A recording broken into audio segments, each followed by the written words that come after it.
Welcome to the banker lamp. Please enjoy the video. You start by selecting a front-engine, rear-drive chassis for predictable drift dynamics.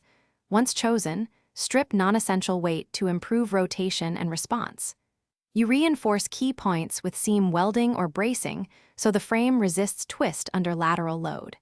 Then fit a limited slip or welded differential as your first mechanical change. This forces both wheels to spin together, giving you the power-on slide needed. Make sure to log measurements of weight and balance before moving on so tuning has a baseline. Next, you overhaul suspension and steering to control slip and entry.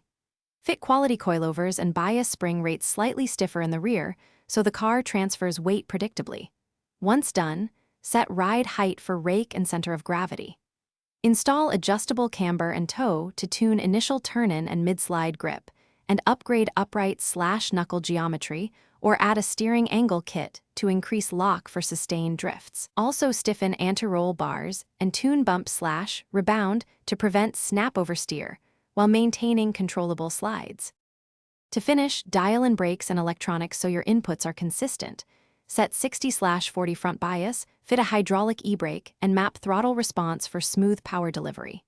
Fit staggered tires, harder rear to break away, stickier front to hold line, and set pressures to around 1, 5, 2, 0 bar depending on track.